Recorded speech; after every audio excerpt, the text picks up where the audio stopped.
नमस्कार. काल माजी आमदार वैभव नाईक यांनी माझ्यावरती टीका केली.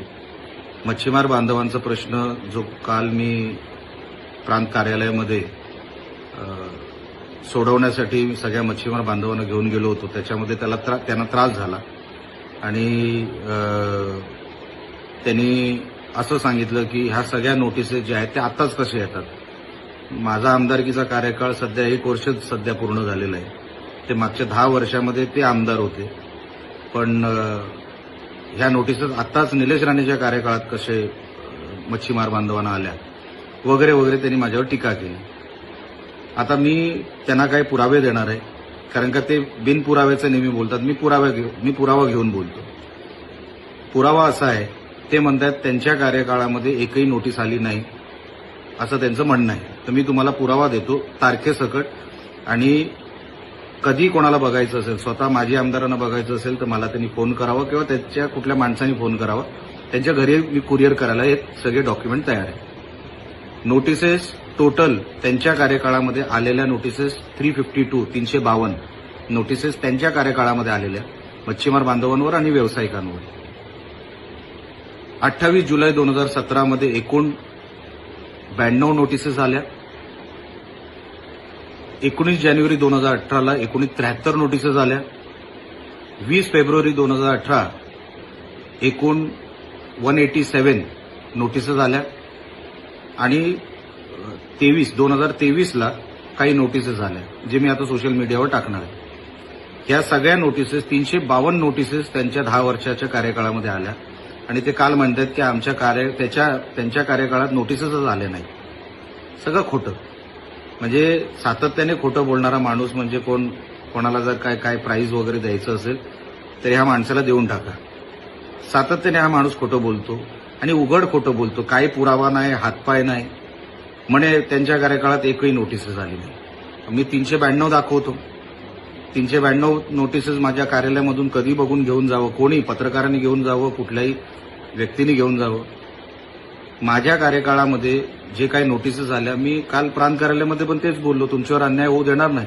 मच्छीमार बांधवांवर किंवा व्यावसायिकांवर कसली जरी अडचण आली, कोर्टात जरी ही फाईट न्यावी लागली, तरी निलेश राणे तुमच्या बरोबर, तुमच्यासोबत सर्वात पुढे उभा आहे हे सांगण्याचं सातत्याने मी काम करतो आणि करणार देखील.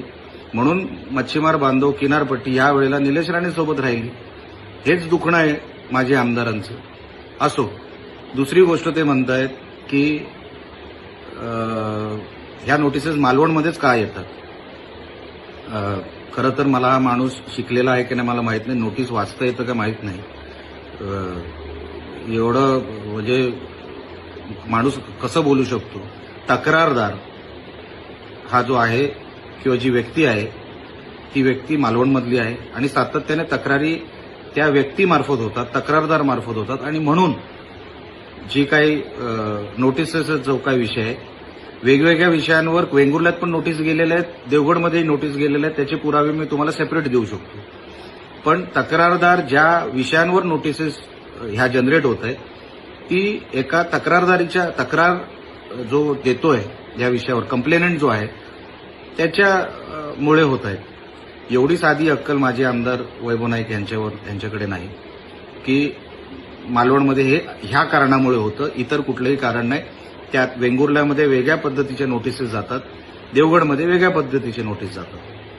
मी असेल, पालकमंत्री असतील, आम्ही दोघेही मिळून हा मार्ग कायमस्वरूपी, म्हणजे जे यांना मागच्या 10 वर्षात जमलेलं नाही ते आम्ही कायमस्वरूपी ह्याच्यामध्ये मार्ग काढणार आणि मच्छीमारांना आणि आमच्या व्यावसायिकांना त्याच्यामध्ये दिलासा मिळेल. कायमस्वरूपी असा तोडगा काढणार, असं उत्तर काढणार. ह्यांच्यासारखं रेंगाळत ठेवणार नाही. ह्यांना विषयच कळत नाही. काय झालंय, ह्यांच्या एक तर वाचन नाही, कुठल्याही कायद्याबद्दल माहिती नाही. कोणतरी काहीतरी सांगतं आणि म्हणून हे लगेच कॅमेरा स्टार्ट करतात आणि कुठल्या तरी पत्रकारासमोर आपली प्रतिक्रिया देतात. त्याच्या पलीकडे ह्यांना नॉलेज नाही. विषय कसा सोडवायचा, शासन दरबारी हा विषय गेल्यानंतर मागच्या 10 वर्षामध्ये मच्छीमार बांधवांसाठी हा विषय सभागृहामध्ये उचललेला एकदा तरी कोणी मला दाखवावा की यांनी कधी ह्या माझ्या आमदारांनी विषय उचलला मच्छीमार बांधवांचा हा विषय, हे सांगावा. 352 नोटिसेस माझ्याकडे आहेत, म्हणजे मागच्या 10 वर्षाचेच नोटीस आहेत. कधी सभागृहामध्ये हा विषय उचलला? एकदाही नाही. तुमचा अधिकार नाही मच्छीमार बांधवांवर किंवा या व्यवसायांवर काय बोलायचं, कारण का तुम्ही कधी बाजूच मांडली नाही त्यांची. तर आता ते अडचणीत आहेत म्हणून त्याचा फायदा घेण्यासाठी हे वैभव नाईक पुढे आलेत. जेव्हा चांगलं करायचं असतं तेव्हा हे कधी पुढे येत नाही. मच्छीमार बांधवांनाही ते चांगलं कळलेलं आहे, किनारपट्टीला कळलेलं आहे की हा बोगस माणूस आहे, काही कामाचा नाही. फक्त कुठे नेगेटिव्ह काय पसरवायचं असेल तेव्हा हा माणूस पुढे येतो. पुरावेनिशी कधी बोलत नाही, सभागृहात कधी तोंड उघडलेलं नाही. मंत्रालयामध्ये ह्याचं काय वजन नव्हतं, कधी कोण उभं करत नव्हतं. सुप्रियाताई सुळेंना यांना सांगावं लागलं की तो आमदार आहे त्यांना आतमध्ये घ्या, तेव्हा यांना एंट्री मिळायची. असे हे 288 पैकी एक फेकले गेलेले आमदार कुठेतरी त्या 2014 ते 24 मधले होते, यांची कोणच दखल घ्यायची नाही. पण आता कुडाळ मालवणची ओळख अख्ख्या महाराष्ट्राला झाली. वेगळं काय सांगायची मला काही गरज नाही, मी स्वतःबद्दल सांगणार नाही.